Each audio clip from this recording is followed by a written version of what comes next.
Bueno, muy buenas tardes. Gracias a todos y todas por acompañarnos nuevamente en este maravilloso espacio Ilumina tus capacidades, un espacio que hemos creado entre dos marcas, Nanalquimia Divina y Lumay Faro Familiar, con el objetivo de ayudarte a ti a darte cuenta de que estás lleno de dones, de virtudes, de capacidades y que sin importar cuál sea tu historia, cuál sea tu pasado, cuál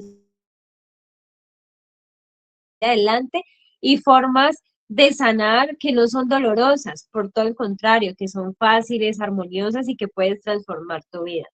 Bueno, como les decía, este es un espacio que hemos creado entre Adriana y yo desde nuestras marcas. Les damos la bienvenida y bueno, el día de hoy Adri nos convoca un tema bastante importante, interesante, pero que a veces no se habla mucho y es sobre el rol de el padre en la vida de un hijo, pero nosotros lo queremos abarcar hablando desde el rol del hombre, ¿no? O sea, cómo históricamente durante años el hombre se le han dado como, como unos estigmas, como unos roles, como unas etiquetas, pero a la vez tienen otro tipo de exigencias que ellos ni siquiera saben cómo cumplir. Entonces, bienvenidos a este maravilloso programa. Quien les habla, Jimena Montoya, soy fonoaudióloga, especialista en el conducta conductual. Y bueno, por 5 años aproximadamente he estado acompañando a padres de familia, docentes y niños en estos procesos de formarnos y bueno, y continuar con una vida desde la armonía y el amor. Y Adri, te doy la bienvenida para que todos te conozcan. Gracias, Jimena. Gracias a todos por estar aquí, por acudir fielmente a este espacio donde tenemos un intercambio de conocimientos, pues para todos, porque aquí nadie nace con un manual ni de ser humano, ni mucho menos de papá o mamá. Bueno, mi nombre es Adriana Moreno, para los que no me conocen. Tengo desde mis 24 años como especialista en terapia de grupo de intervención psicosocial. También soy coach de amor cero, de relaciones tóxicas, especialista en trauma y en recuperación del estrés postraumático complejo. Y bueno, como lo comentó Jimena y como lo he comentado en otros reels, nos unió momentos que vivimos juntas, y sobre todo el propio aprendizaje de la vida de cada una de nosotras y el ver los resultados. Con el paso del tiempo, además de lo que ya sé practicar, me especialicé en el método Integra como experta en el subconsciente y el mundo energético. Y pues ahora todos mis conocimientos los aplico desde allí, desde la neurociencia, como el indagar en el subconsciente y el sacar la basura que haya por ahí nos permite conectar con los objetivos que queremos de forma fácil, rápida, sin dolor. Y por esa razón nos juntamos, tanto Jimena como yo, en Lumay Faro Familiar para acompañar a las personas a recordarles este tipo de cosas que son efectivas para la vida de nosotros, en la dinámica familiar y también en la educación responsable de los hijos. Así es, Adri, muchas gracias. Y mira que eso que tú dices es muy cierto, ¿no? Nosotras hemos venido en este camino haciéndonos muchas preguntas y rebuscando como el por qué, ¿no? O sea, siempre es, bueno, pero ¿por qué pasa esto? ¿Por qué sucede esto? ¿Por qué me siento así? ¿Por qué no entiendo? ¿Por qué la gente actúa así? Y bueno, mira, hay algo que ha sido como, no sé, como un lineamiento que nos han dicho los papás en estos procesos de acompañamiento y es, vean, chicas, o sea, yo soy mamá, yo soy papá, pero es que no hay un manual. Y realmente yo hago con mi hijo y con mi hija lo mejor que puedo, pero es que a veces fallo y yo ya no sé qué hacer. Y mira que eso realmente es el sentir general, ¿no? Eso lo hemos identificado. Pero aquí hay algo muy interesante, como dices tú, tenemos una ventaja y es que hoy por hoy las neurociencias han avanzado muchísimo y nos dan miles de herramientas para poder realmente saber cómo confrontarnos a nuestros hijos y a nosotros mismos, ¿no? Porque finalmente el cerebro del ser humano pues tiene una configuración particular y cuando entendemos, dice María Rojas, entender es aliviar. Y eso es muy cierto. Cuando comprendemos que, hombre, este chiqui de 4 años no me está respondiendo feo porque yo sea su enemigo, sino porque su cerebro en esa etapa va a responderme así. O este adolescente que está súper irritado, no es que sea un mal y que me faltó fue darle mano dura, sino al contrario, está en un proceso, su cerebro está aprendiendo y eso es lo lindo de este camino, ¿no? De ser un faro familiar, porque es como que encontrar la luz al final del túnel. Y bueno, yéndonos un poco aterrizando al tema que hoy nos convoca, eh, queremos contarles que históricamente, desde que nosotros como seres humanos nos empezamos a organizar en comunidades, lograron sobrevivir aquellos seres que vivieron en sociedad, en comunidad y aprendieron a organizarse. Y nuestra naturaleza nos ordenó de forma tal que cada uno, tanto hombre como mujer, empezó a tener unos roles en este tema de acuerdo a sus habilidades, sus capacidades e incluso nuestra anatomía y fisiología. Y es así como en esa época eran los hombres porque eran a nivel de desarrollo neurológico para enfocarse en una cosa, los que salían a cazar, domesticaron a los lobos y con eso traían el alimento a la casa. Para esa época nos dimos cuenta que vivir cerca de los ríos, cerca del agua, nos permitía sembrar y también coger animales como los cerdos, las ovejas y empezar a criarlos. Entonces, esa fue la forma como básicamente nos empezamos a organizar y la mujer se quedó sí en la casa, pero la mujer estaba pendiente de que las matas crecieran, de que las cosas en la casa funcionaran, y el hombre o el macho en su época era el que traía la comida, el que cuidaba las aldeas, el que hacía la fuerza. Entonces, miren que, o sea, desde una base, desde lo que somos, nos hemos ido organizando como sociedad y las cosas funcionaron. Entonces, con Adriana nos hemos puesto a analizar las familias, empezando por las nuestras, ¿no? Y bueno, y en eso nos dimos cuenta de que hay unos factores muy comunes en la cultura latinoamericana, y es que a los varones y a las mujeres, cuando nos empezaron a formar, nos dieron unos roles, pero cuando ya crecimos, nos dieron unas exigencias que jamás nos enseñaron. Entonces, cuando fuimos a formar familia, ni el uno ni la otra sabía qué hacer. Y a veces hay cosas que son muy básicas de la naturaleza, por eso empezamos tocando esto desde cómo nos organizamos, porque nuestra misma naturaleza nos ha ido diciendo para dónde ir y cómo hacerlo. Entonces resulta, por ejemplo, hoy estaba escuchando la canción de No se puede corregir. Claro, en la canción dice que al muchacho lo criaron con mano firme, como todo un varón y como con todas esas cosas, ¿no? Pero en su momento él ya decidió vivir de otra forma y su papá ya no lo aceptó más hasta que lo dejó solo y abandonado. Y mira que allá es donde vamos exactamente, Adri, y es que a los hombres, lastimosamente, les dijeron que ser hombres eran cosas que al final los lastimaron, ¿no? Como comentábamos, no les enseñaron que era dar un abrazo, que era dar un beso, expresar sus emociones era juzgado, y eso ha desencadenado que cuando son padres, pues les cueste darle a sus hijos muchas cosas. Adri. Sí, de hecho, en esa canción, que yo creo que la mayoría de los latinos la conocen, em, el trasfondo de ella es la falta de amor, ¿no? Ujú. Obviamente el chico ahí no tenía una buena relación con su papá y es algo que tú y yo hemos comentado varias veces con los papitos y a veces a título personal con los padres y las madres.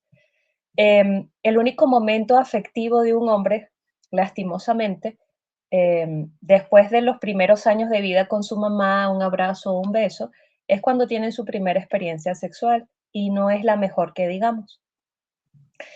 Y a lo largo de la vida, por lo menos en nuestra cultura, no se nota o no se ve el que los padres por naturaleza sean afectuosos, sepan darle a su hijo varón un beso, un abrazo, decirle que son valiosos, que son amados, que fueron niños esperados, bien recibidos, bien queridos.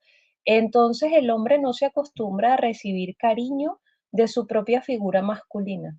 Y precisamente en búsqueda de ese amor pueden suceder este tipo de cosas de los géneros, ¿verdad? Que ahora conocemos tanto y hay tanta polémica en cuanto a la situación. El punto es que nosotras nos basamos en la ciencia y en la biología. Y sabemos que en la biología solamente existen dos géneros, aunque las personas prefieran adjudicarse el que a ellos mejor se les acomode. Y eso lo respetamos. Sin embargo, está lo que tú comentabas, ¿no? Se nos exige cierta forma de conducta para la cual no se nos preparó. Y en el hombre es donde más se nota. Lastimosamente, cuando miramos en retrospectiva a nuestros familiares varones, nos damos cuenta de malas conductas que se perpetuaron en el tiempo en el nombre de que eso era masculino o era de ser el hombre, el macho, ¿sí?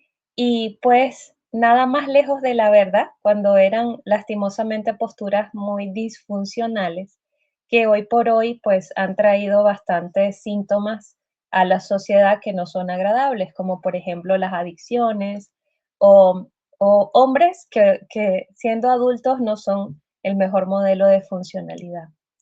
Pero pues para eso estamos acá, ¿no? Para recordar que los hombres son de gran valor e importancia en la vida de todos, o sea, como sociedad, ambos géneros tienen la misma importancia. El hombre es el que nos muestra en una casa normas, disciplina, seguridad, organización, el autoestima sano de los hijos lo coloca el papá, ¿sí? Y es algo que la gente desconoce, ¿no? Piensan que solamente es mamá, mamá todo el tiempo. Sin embargo, lo vemos mucho en el tema de la mujer. Cuando un hombre educa a una niña, si, si no le da cariño, aprecio, valor, si no le presta atención y cuidado, esa niña el día de mañana va a crecer buscando a un papá, buscando a una figura que se parezca a mi padre. No a un hombre que me acompañe en la vida y sume a mi vida, sino un hombre que se parezca al papá que tuve, con sus carencias, con sus falencias y con lo que mi papá no me dio, queriendo conseguirlo en una pareja. Y con el hombre, entonces ocurre algo parecido. Sí, adelante, Jimena. Es que mira que eso es muy notorio, y yo se lo digo mucho a los papás cuando estoy haciendo como las asesorías o los acompañamientos. Y es que la figura paterna realmente es indispensable porque, o sea, como tú dices, nos van modelando, ¿no? Y moldeando muchas cosas. Mira, como uno como mujer, si tiene en la casa el cariño, el afecto de un papá, o sea, papá me enseña que soy merecedora de recibir regalos, besos, abrazos, que el hombre me protege, que me cuida, que me da cosas de calidad. El día de mañana, cuando nosotras las mujeres empezamos a salir o nos empieza a gustar los chicos, o sea, lo normal va a ser para nosotras recibir eso. Cuando no lo recibimos, ¿cierto? Sale la bandera roja como, espera, aquí algo pasa. Pero, ¿qué sucede si en nuestro hogar vimos un papá ausente, un papá conflictivo, un papá que llegaba gritando, un papá que humillaba, o que todo eran castigos? Entonces nos va a quedar como ese vacío y como tú dices, lo más probable es que aceptemos porque nuestro cerebro normaliza aceptar ese tipo de actitudes de nuestra pareja. Y algo que es, o sea, clarísimo es que uno como mujer terminó básicamente casándose con un hombre muy parecido a su papá. Y mira que, por ejemplo, a mí me pasa algo particular y es que a mí me fascina que cuando yo tengo sueño me consientan la cabeza. Y eso es porque mi papá todas las noches nací a dormir consintiéndome la cabeza. Entonces, yo ahora, siendo una adulta, para mí eso es súper importante y yo realmente necesito un hombre que esté dispuesto a ser consentidor en ese sentido, que me trate como con esas formas. Pero también pasa todo lo contrario, cuando uno, digamos, un papá, lo que te decía, era borracho. Eso nos ha pasado mucho en las consultas, ¿no? Es que mi papá era un borracho, maltrataba a mi mamá, y yo siempre dije, no, yo no me quiero casar con una persona así, pero mi esposo es igualito a mi papá. Entonces, esos patrones se repiten y ahí es donde es importante como tener, como hombre, tener esa claridad. Y lo mismo pasa con los niños varones. ¿Qué sucede si el ejemplo que le dé el papá es lo mismo, o la misma forma como él va a actuar con las mujeres, como él va a actuar en su hogar, como va a actuar en los negocios, con los amigos? Si es jefe o lo que sea, así va a ser. Entonces, pero ahí hay un tema, Adri, es que hemos estado tocando, ¿no? Y es, pero al hombre, ¿quién le enseñó a ser hombre? ¿O cuál es el rol del hombre, no? Pues porque, claro, me están diciendo que tengo que hacer un montón de cosas, o la mujer, yo llego a la casa y me exige un montón de cosas, pero es que yo no sé hacer eso. Me gustaría un poco que les explicaran a los hombres para que no queden como en el limbo, bueno, ¿y ahora qué hago? ¿Qué es lo que tengo que hacer? Yo no lo aprendí, pero aquí estamos para aprenderlo. Sí, mira, algo que es determinante en el papel del papá, del padre, es la presencia. Y es lo que sistemáticamente mucha gente echa en falta, tanto hombres como mujeres. Papá estuvo en casa, pero muchos dicen, era un fantasma, yo nada más lo veía en la mañana o en la noche, no lo veía más nunca. Sí, o lo veía los fines de semana cuando llegaba bebido porque andaba con sus amigos. O lo escuchaba cuando discutía con mi mamá porque obviamente gritaba. Pero es una pena que a nuestros padres tampoco les enseñaron a ser papás. ¿Qué se requiere de un padre de forma sana? Que esté, que esté para el hijo, que esté para la esposa, que escuche atentamente. No hay nada que tranquilice más a un hijo y lo llene de seguridad el que su padre lo escuche, el que se lo siente en las piernas o al lado y escuche con paciencia lo que el hijo tenga que decir. El que se agache y se coloque a la altura de su hijo y se ponga a jugar con su hijo, a armar un rompecabezas, a organizar las tareas, a revisar lo que mamá no pudo porque de pronto mamá está cocinando, está lavando o está planchando o está atendiendo a otro de los hijos. El papel de padre no solamente es proveer y traer la comida al hogar. Es muy importante que el padre se entere de qué le ha pasado el hijo en el colegio, por ejemplo. Y algo muy interesante es que, obvio, si de una le preguntan al hijo, ¿cómo te fue? El corazón se te salta y tú no vas a contar lo que te pasó en el colegio, sobre todo si fue vergonzoso, si temes a que tu papá te recrimine, si es un papá con un carácter fuerte o con modales severos, el hijo no va a decir nada. ¿Por qué? Porque me expongo a que mi papá me regañe y no solamente voy a tener el trauma del colegio, sino lo que me va a decir mi papá en la casa. Y después al día siguiente, cuando retorne, voy a tener las dos cosas en la cabeza dándome vueltas. Pero ¿cómo sería el ideal? Bueno, ¿a qué te enfrentaste hoy en el colegio? ¿Qué fue para ti hoy emocionante? ¿Qué fue para ti un desafío? ¿En qué quieres que te ayude? ¿Qué te gustaría que te aconsejara? Cuando los padres recuerdan cómo fue mi papel cuando yo era pequeño, pueden hacer dos cosas. Una, entrar en pánico, como la mayoría hace, porque no todos están preparados para ser papás y se asustan de su niñez, o hacerlo diferente o volverse en ese momento el adulto orgulloso del cual hubiera querido tener como papá o mamá. Y a su vez nosotros podemos ser un mejor papá o una mejor mamá para ese niño que estamos educando, sea nuestro hijo biológico, sea adoptado, como sea, seamos el representante legal de un niño, nosotros podemos volver a conectar de forma sana con nuestra niñez sin el miedo, recordando que ser niño era una aventura. Cada día era un desafío diferente y veíamos la vida de colores y bonita y jugando y qué chévere y si me caigo me sacudo y vuelvo a salir adelante. Pero cuando somos adultos entonces lo miramos más con miedo. Qué bonito sería que un papá de la forma más sana nos dijera, ve, en esta casa nos levantamos a tal hora y nos acostamos a tal hora. Los niños se duermen toda la noche a las 8 de la noche, truene, llueve o relampaguee. Aquí usted a las 8 de la noche ya está en la cama, dormido, ¿sí?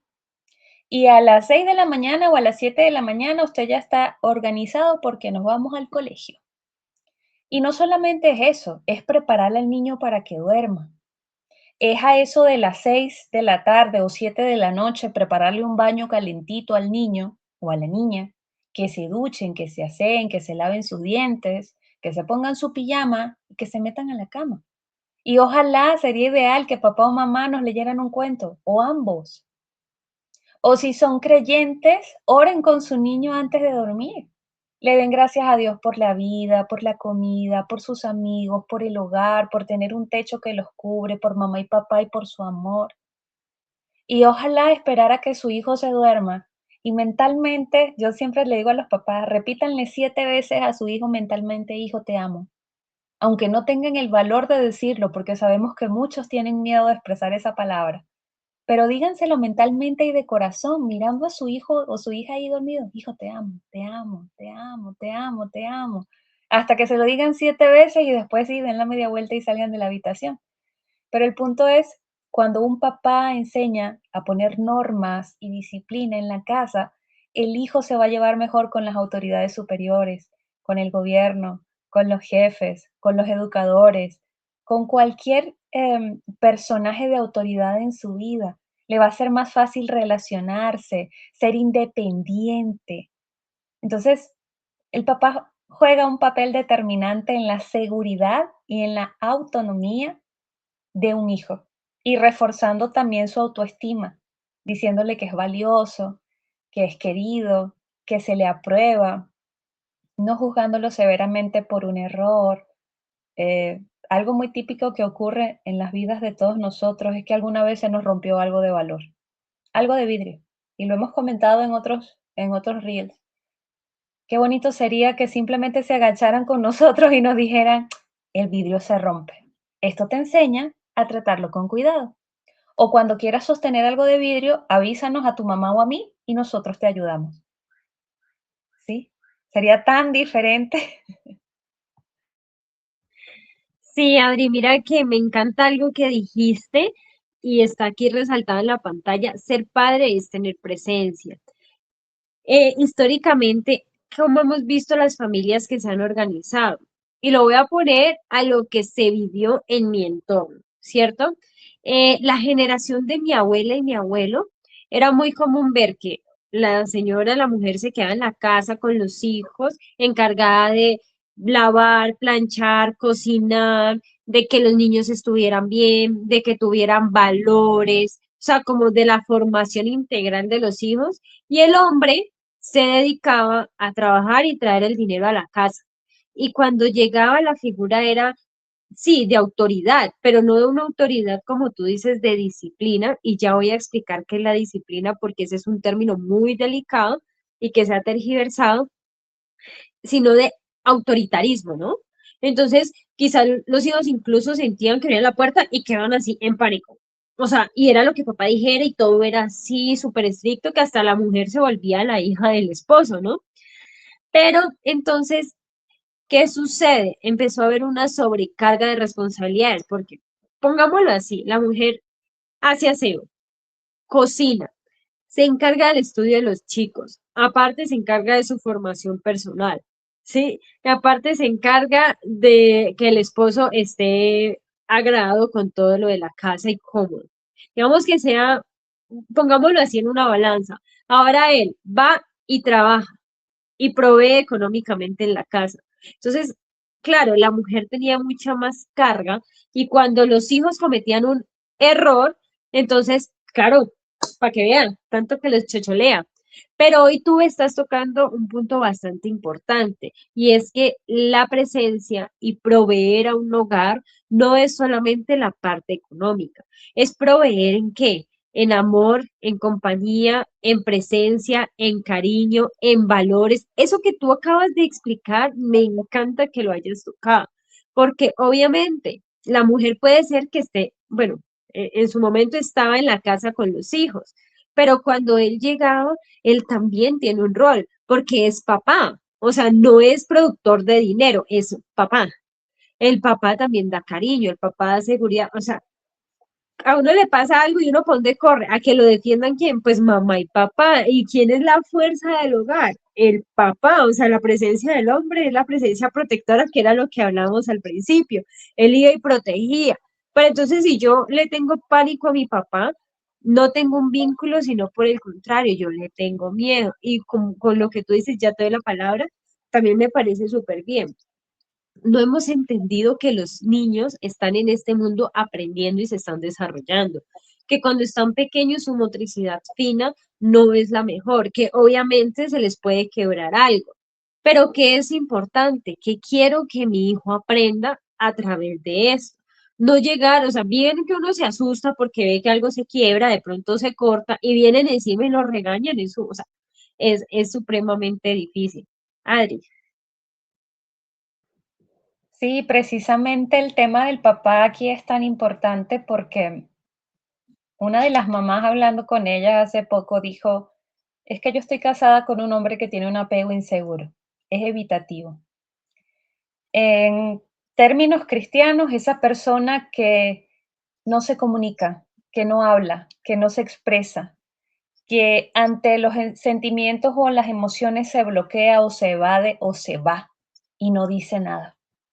Y pues es bastante conocido este término en la cotidianidad, donde muchas personas le acuñan al hombre el analfabetismo emocional. No solamente al hombre, las mujeres también lo tienen, pero se nota más en el hombre, porque el hombre es más retraído y no se expresa. Pero aquí juega un papel determinante el papá. El papá es quien nos enseña el apego seguro. Papá es el que nos enseña a vincularnos socialmente, a tener alianzas, socios, a aprender de los negocios, a trabajar, a ser diligentes, a tener normas bien estructuradas, a Arriesgarse. sí, exacto, a correr riesgos. Muchos dicen, no, el papá deja que se rompa, que se ensucie, que llegue como un loquito a la casa. No, es Sí, que papá es el que nos enseña. Hay un riesgo que puedes o sea, asumir, sí, con un cierto daño colateral, pero eso te va a enseñar a ser valiente. Eso te va a sí. enseñar a superarte ante una adversidad cuando yo no esté, cuando mamá no esté. Entonces, Ujú. nunca vamos a estar como un estuche. Yo sé que a muchas mamás les encantaría eso, ¿sí? Pero los niños están aquí para ensayo y error. De hecho, la mayoría de los padres se sorprenden cuando nosotros le decimos que el cerebro está totalmente maduro, pleno, a partir de los 25 años de edad en un varón y a partir de los 21 en una hembra.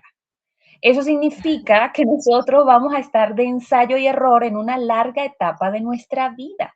No pueden exigir de nosotros actitudes como un adulto, mucho menos de un niño, porque el niño no sabe Exacto. regularse, el niño no sabe qué está bien, qué está mal, ¿sí?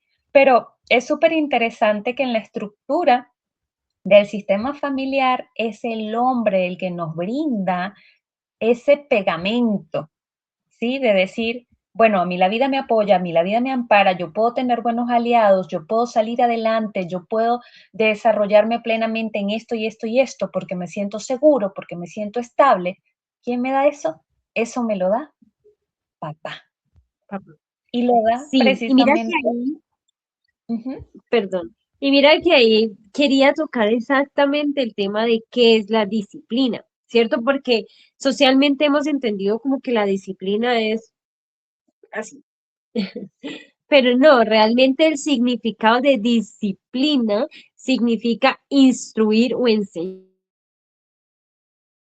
planteando, o sea, yo voy a enseñarle a mi hijo, a mi hija, cosas. ¿Qué le voy a enseñar? A ser una persona empática, a ser honesta, que si, no sé, vamos a hacer el mercado y ella quiere una fruta y se la guarda a escondidas, pues, o sea, crearle la conciencia de que eso es robar y que le genera un daño al otro, pero no es llevado a la violencia, ¿no? Porque la violencia sí va a generar en el cerebro pues un aprendizaje, pero un aprendizaje desde odio, rabia, resentimiento, y eso pues realmente no es lo ideal, ¿no? Lo ideal es que cuando hagamos disciplina entendamos que sí, estamos dando una enseñanza, pero ¿qué le quiere enseñar a mi hijo? ¿Sí? Una cosa es que yo le enseñe que todo acto tiene una consecuencia y que si yo hago algo le puedo afectar al otro y eso lo va a tener por conciencia